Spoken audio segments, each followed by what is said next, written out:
Hi, everyone, and welcome. Today, we're going to really dig into London Climate Action Week 2025. This thing is, well, it's huge. Europe's largest citywide climate festival, actually. It's running June 21st to 29th. Our plan today is to pull out the key insights from the sources we've got on this pretty major event. Sounds great. It really is a significant week, and yeah, looking forward to unpacking it with you. Okay, so London Climate Action Week, or LCAW, seventh year now, right? And the scale is just massive. We're talking, what, over 700 activities and more than 45,000 attendees. That's right. The numbers are impressive. But beyond just being big, what makes it, truly transformative? Is it just the mix of people, or is there something about the actual, format? I think what's really fascinating here is how it's set up to spark these unexpected collaborations. Hmm. Not just events happening near each other. It's designed quite deliberately to bring together, policymakers, business leaders, but also artists, activists, community groups, all in one space. Ah, okay, so less siloed. Exactly. You might genuinely see, like, a tech person talking directly with a community organizer about a practical solution, or art influencing policy chats. It really does sort of turn London into this living laboratory for climate action for the week. A living lab, I like that. Yeah, and you get everything from those really high-level global strategy summits down to, vital community workshops focusing on very local stuff. That range is interesting. Okay, so let's maybe zoom in a bit.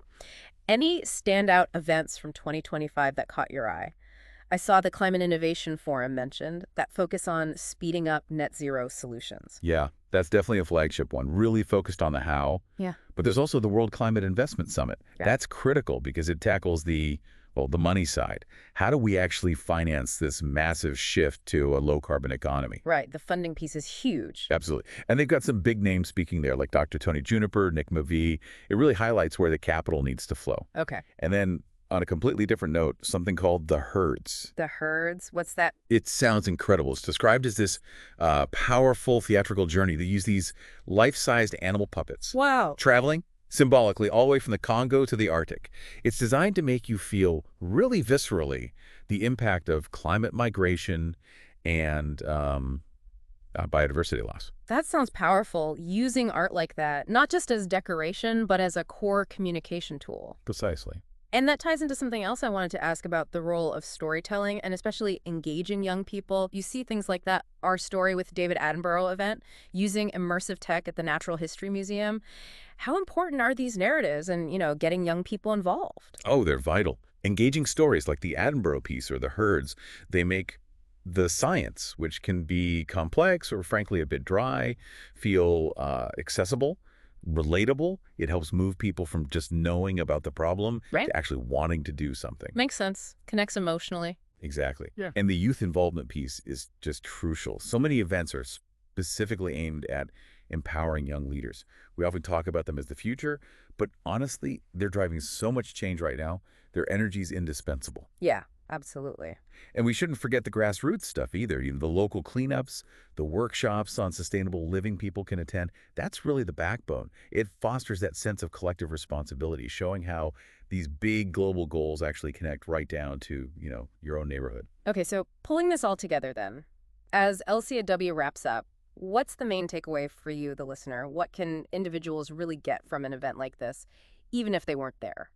Well, if we look at the bigger picture, I think it really reinforces that individual actions do matter. They add up. Things like cutting down waste, choosing greener businesses, just staying informed about sustainable practices.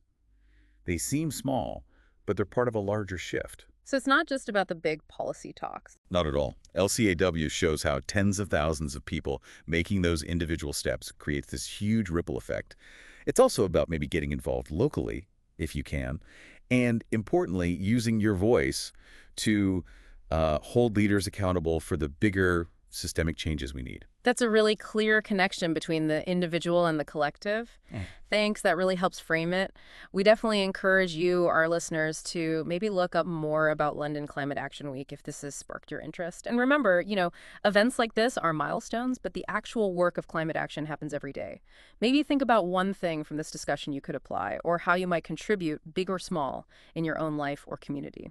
Thanks so much for joining us for this deep dive. Until next time, stay curious.